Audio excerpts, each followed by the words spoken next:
Hi, welcome to Richard's Reviews. Today's review is Transformers: The Last Knight. This is Transformers 5.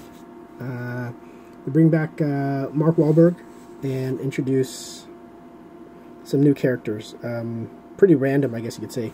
The story goes that Mark Wahlberg's character is on the run from the police or military, but he never really goes anywhere or is on the run. He's just in hiding, but you can easily figure out where he's at.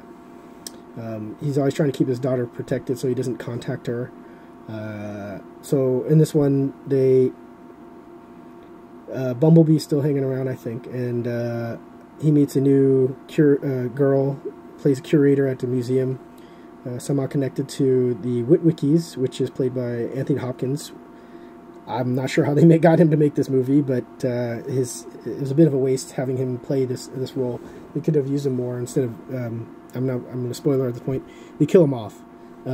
He decides to fight for some reason when he has robots next to him that could fight for him, and so he ends up dying in the process, which is kind of dumb. There is a last battle where they pull in a couple of old characters, and it gets really weird. They don't really promote the quintessence, and you don't see a lot of Optimus anyways. He's been brainwashed, and so it's just kind of a lot of running around. They introduce Isabella Moner, and I don't know who the girl is, but that plays the curator, but her character's not really even that necessary. She just says, I want to fight. I'm like, okay, well, not a big deal. So she ends up running around with them too. The story really doesn't make sense. It shoots back into the past in medieval times and says that Merlin was drunk. The only reason why he seemed like he had magic was because the Transformers helped him out.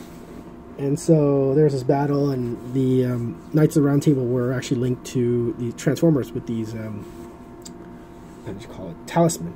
And there were randomly robot crash lands in the no-go zone. And Mark Wahlberg and the girl find it, and the guy the robot had a talisman, picks Mark Wahlberg. Oh, it's his destiny. Super random. That doesn't make sense. They could have just built the story better, like he was literally looking for him because he's the one. They should have done it that way, and instead of like saying he's the one, but it randomly picked him because he just happened to be there at the right time. Like anybody else standing there probably could have picked him.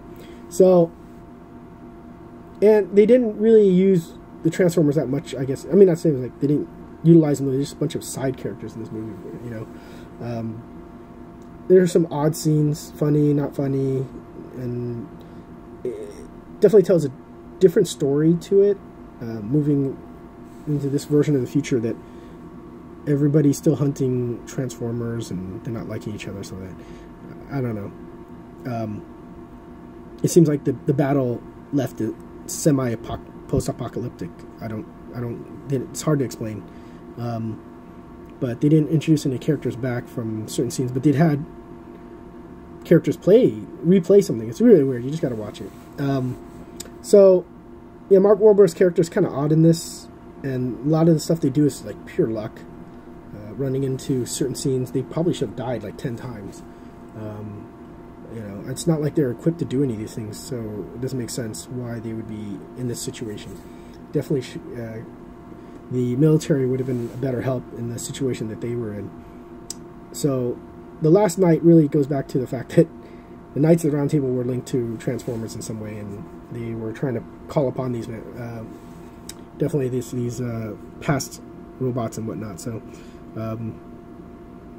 I don't know. It was kind of hard to watch. They definitely didn't. They did reference at this point, like kind of do a pre-shadow to Bumblebee. So we'll see how that goes. So in the back, they show Optimus, who has very limited video time on this.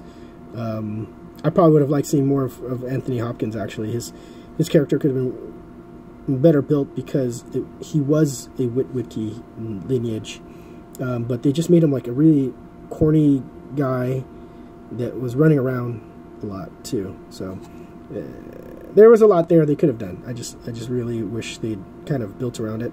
Yeah, I like the action scenes. That's good. It's supposed to what it's supposed to be, but some of the character development they do just doesn't make sense for some of them. Like, I don't really care for, but you know what?